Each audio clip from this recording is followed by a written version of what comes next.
Di balik tabir langit dan rahasia bumi, ada sebuah kisah kelam yang dituliskan dengan bisikan jin dan fitnah setan. Sebuah kisah yang tak lekang oleh zaman. Ilmu sihir. Ia bukan sekadar mitos.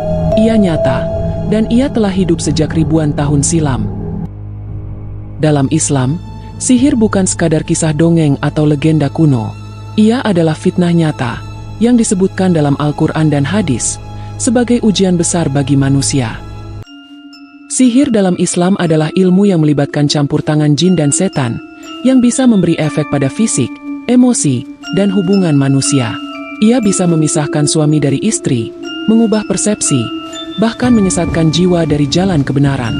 Namun, semua itu tidak akan pernah terjadi kecuali dengan izin Allah Subhanahu wa Ta'ala.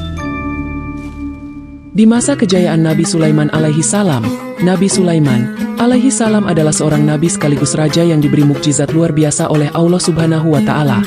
Ia mampu berbicara dengan hewan, menundukkan angin, bahkan menguasai bangsa jin untuk membangun dan melayani perintahnya.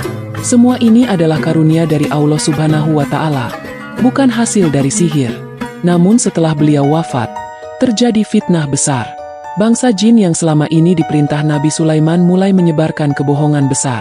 Mereka menuduh bahwa kekuatan Sulaiman berasal dari ilmu sihir, bukan kenabian. Mereka menyebarkan kitab-kitab sihir yang dahulu ditanam dan disembunyikan di bawah kursi istana.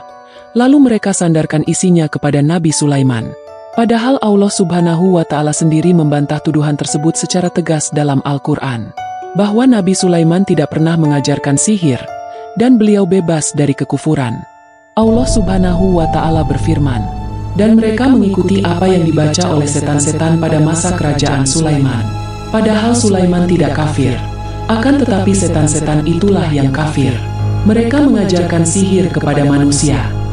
Al-Quran Surah Al-Baqarah ayat 102.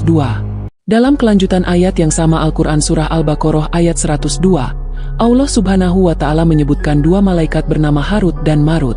Mereka diturunkan di negeri Babilonia sebagai ujian, bukan guru sihir. Misi mereka bukan menyebarkan sihir, tetapi menguji keimanan manusia. Sebelum mengajarkan sesuatu, keduanya selalu berkata, "Sesungguhnya kami hanyalah ujian, maka janganlah kamu kafir." Namun sebagian manusia tetap memilih untuk mempelajarinya. Mereka rela menjual akidahnya demi kekuatan semu yang bisa memisahkan suami dari istrinya, mengikat hati seseorang, atau mencelakakan orang lain tanpa sentuhan. Allah Subhanahu wa Ta'ala pun mengingatkan bahwa mereka tidak akan bisa menyakiti siapapun kecuali dengan izin Allah Subhanahu wa Ta'ala. Namun, manusia tetap tergoda oleh kekuatan gaib dan terjatuh dalam kekafiran. Rahasia langit yang dulu terbuka. Sumber informasi bagi para dukun. Sebelum masa kerasulan Nabi Muhammad SAW, jin bebas naik ke langit, duduk di tepi langit, dan mencuri dengar percakapan para malaikat tentang takdir dan kejadian-kejadian di masa depan. Informasi ini kemudian mereka bawa ke bumi dan berikan kepada para dukun dan tukang sihir, meskipun sudah ditambahkan dengan banyak kedustaan.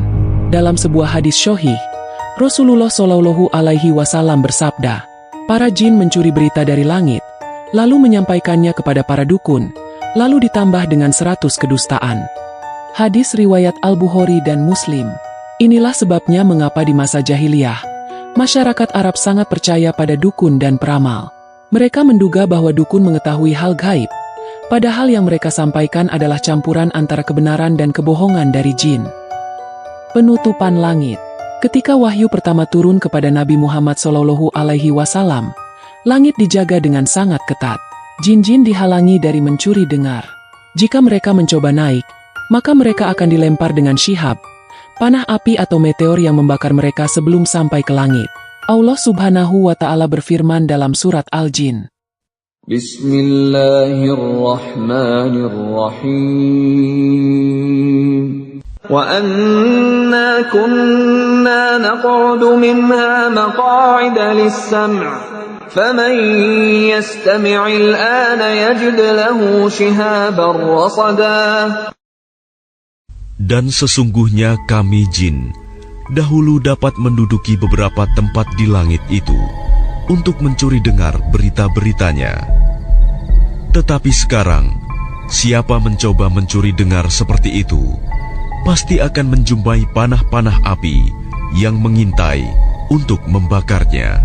Sejak saat itu, jalur langit tertutup, dan satu-satunya sumber kebenaran hanyalah wahyu yang diturunkan kepada Rasulullah Shallallahu Alaihi Wasallam. Para dukun kehilangan kekuatan mereka, jin kehilangan celah mereka, sihir kehilangan aksesnya ke langit. Meski langit telah tertutup, sihir belum sepenuhnya punah. Ia hidup dalam bentuk-bentuk baru, pengasihan, santet, guna-guna, pesugihan, dan pemanggilan jin. Semua ini tetap dikategorikan sebagai sihir yang haram dalam Islam. Rasulullah Shallallahu Alaihi Wasallam bersabda, "Jauhilah 7 perkara yang membinasakan." Para sahabat bertanya, "Apa saja itu, ya Rasulullah?" Beliau menjawab, "Syirik kepada Allah, sihir, membunuh jiwa yang diharamkan Allah kecuali dengan hak, memakan riba, memakan harta anak yatim, lari dari medan perang, dan menuduh wanita baik-baik berbuat zina." Hadis riwayat Al-Bukhari dan Muslim. Dalam Islam, belajar dan mengamalkan sihir dengan keyakinan akan kekuatannya adalah kekufuran. Bahkan hanya sekadar mendatangi dukun dan mempercayainya, sudah membuat sholat seseorang tidak diterima selama 40 hari. Hadis riwayat Muslim. Islam memerintahkan kita untuk menjauhinya, memohon perlindungan dari sihir, dan menjaga akidah agar tidak terseret oleh daya tarik kekuatan gaib. Setiap pagi dan petang, Rasulullah Shallallahu Alaihi Wasallam mengajarkan kita untuk membaca, أعوذ بكلمات الله التامات من شر ما خلق. Aku berlindung dengan kalimat-kalimat Allah yang sempurna dari kejahatan apa yang Dia ciptakan.